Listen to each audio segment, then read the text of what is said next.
Continuando o nosso estudo de pilares, veremos como que é feito, após o cálculo da área de aço, as considerações com relação às disposições construtivas. O primeiro item que eu preciso atentar é com relação aos cobrimentos das armaduras, que é a distância entre o aço e a face do concreto. Então, preciso ter um cobrimento mínimo de acordo com a classe de agressividade, determinado da mesma forma como foi feito para vigas e lajes. Tem uma tabela da norma que, em função da classe de agressividade, ele indica o valor mínimo do cobrimento que eu preciso ter para o meu elemento, no nosso caso, pilar. Então, para a classe 1, cobrimento mínimo 2,5. Então, o mínimo de cobrimento para uma obra no ambiente rural é de 2,5 cm.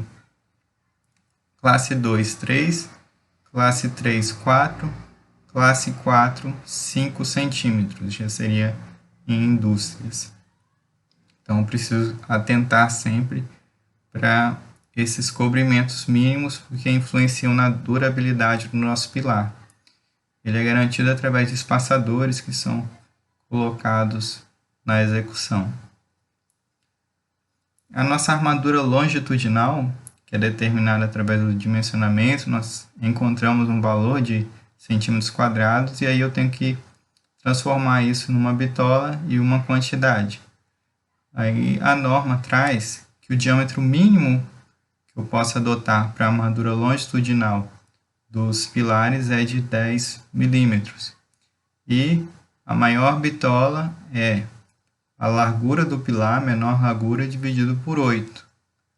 Essas bitolas, convencionalmente, quando você for procurar em material de construção, você tem esses padrões. Para pilar, então, eu não posso adotar de 8, 6,3, apesar de encontrar no mercado algumas armaduras de pilares prontos com os diâmetros abaixo de 10, mas por norma, o diâmetro mínimo para pilar é 10 e o máximo depende da largura do pilar.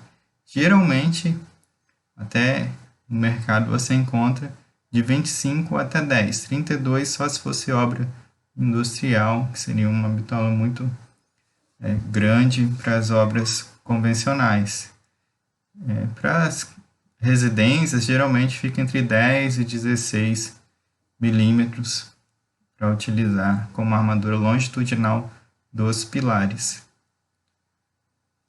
Com relação aos limites, eu também tenho que calcular a armadura máxima e mínima. A mínima é em função também da carga do pilar, mas geralmente fica aqui com esse valor de 0,004 vezes a área de concreto. Seria 0,4%. Já o valor máximo, a armadura máxima que eu posso utilizar é de 8% da área de concreto. Então, só como exemplo, um pilar de 20 por 30, a área de aço mínima é só multiplicar por esses valores. Então, teria aqui no mínimo 2,4 centímetros quadrados e no máximo 48 centímetros quadrados. A norma também pede que seja utilizado no mínimo uma barra em cada quina do pilar. Se for um pilar circular, no mínimo 6 barras. Se for um pilar poligonal, então, em cada quina eu preciso ter uma barra que a norma exige. Geralmente os pilares são retangulares, em alguns casos, devido à estética, são circulares, mas para executar tem uma dificuldade a mais. A norma também traz o espaçamento entre as barras. Eu não posso ter um espaçamento muito pequeno para não ter problema na concretagem. Então, o espaçamento entre as barras mínimo é de 2 centímetros ou 20 milímetros. Não pode ser menor do que o diâmetro da barra. Então, para as barras convencionais, só se eu usar uma barra de 25 milímetros. Então, esse mínimo aumenta de 20 para 25. Para as outras barras, eu já vou adotar 2 centímetros ou 20 milímetros. E também não pode ser menor do que 1,2 vezes o diâmetro do agregado. O espaçamento também entre as barras longitudinais precisam ser menor do que 40 centímetros e também menor do que 2 vezes a menor dimensão do pilar. A menor dimensão do pilar que a norma permite é de 14, então o espaçamento máximo entre as barras vai ser de 28, se o pilar tiver 14. Se o pilar tiver 20 centímetros ou mais, então o espaçamento máximo já passa a ser 40. Com relação aos estribos, nós calculamos as áreas de aço das barras longitudinais.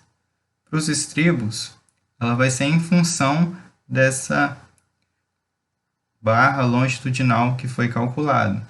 Então, o diâmetro dos estribos tem que ser maior ou igual que 5 milímetros. Então, no mínimo, eu tenho que adotar uma bitola de 5 milímetros para os estribos. E também precisa ser maior do que o diâmetro longitudinal dividido por 4. Então, até barra de 20 milímetros, o mínimo é 5. Se for barra de 25, aí já passa para 6,3. O espaçamento entre os estribos é em função também das barras longitudinais, do diâmetro. Então, não posso ter um espaçamento maior do que 20 centímetros. Não posso ter um espaçamento maior do que a menor dimensão do pilar. Se o pilar tiver 14 de largura, ele só pode ter um espaçamento de 14. E também 12 vezes a armadura longitudinal. Por exemplo, se a barra longitudinal for de 10 milímetros, o espaçamento máximo entre as barras dos estribos é de 12 centímetros. Então, assim que eu determino, esses estribos servem para confinar bem o concreto, aumenta a resistência e protege aqui o problema de flambagem nas minhas barras longitudinais. Existe também um estribo suplementar, que quando eu tenho pilar largo, tenho várias barras, os estribos vai proteger as armaduras longitudinais, porém, se a distância da face do estribo até a minha barra longitudinal for maior do que 20 vezes o diâmetro do estribo, então preciso acrescentar um estribo suplementar para ajudar a combater a flambagem nessa barra também. Então, preciso acrescentar esse estribo suplementar. Ele pode ser feito com um gancho na mesma direção ou como um S, que vai ajudar aqui a travar também uma barra do pilar. Então, são essas disposições construtivas que temos que nos atentar quando nós realizamos o detalhamento dos pilares. Além disso, temos a questão do transpasse. Quando você vai em uma obra que tem vários pavimentos, quando concreta um pavimento, geralmente ficam umas barras dos pilares passando, que são as esperas que são utilizadas para você dar continuidade nos pilares. Então, o tamanho da espera é em função do diâmetro da barra. Para concreto de 25, que é o mais utilizado, esse transpasse é no valor de 38 vezes o diâmetro. Então, para o diâmetro de 10 milímetros, que é a barra mínima, o transpasse é de 38 centímetros. Se o diâmetro da barra for maior, esse transpasse também vai aumentando. Então, são esses os cuidados. Nós veremos um exemplo como que nós podemos detalhar os nossos pilares. Então, só para concluir, isso daqui seria um exemplo do detalhamento de um pilar de uma residência com 2 pavimentos, tendo o pavimento térreo ao pavimento superior e do pavimento superior até a cobertura. Aqui dentro de cada retângulo, eu tenho indicado a armadura de cada lance. No primeiro lance, do térreo ao pavimento superior, são necessárias 8 barras de 10 milímetros. Aqui eu vejo o pilar em planta, como se eu tivesse feito um corte, olhando em planta as 8 barras. Os estribos, diâmetro de 5 a cada 12, o comprimento total do estribo, 1,8. E a minha barra, ela vai ter 2,80, que é o pé direito, mais 40 centímetros dos transpasses. Para diâmetro de 10, o transpasse seria 38, mas arredondou aqui para 40, então 3,20. Então essa seria a armadura e também foi acrescentado uma armadura suplementar ligando as barras intermediárias. Se repetiu o mesmo detalhamento para o lance superior, do pavimento superior até a cobertura.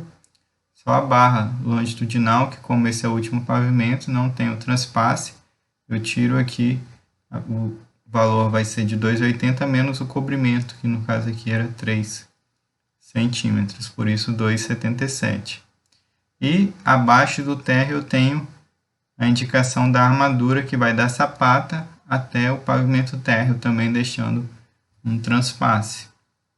Então esse é um exemplo aqui de como que é feito o projeto dos pilares para que a pessoa que vai executar consiga realizar o detalhamento das armaduras, a execução de todas as armaduras necessárias para os pilares.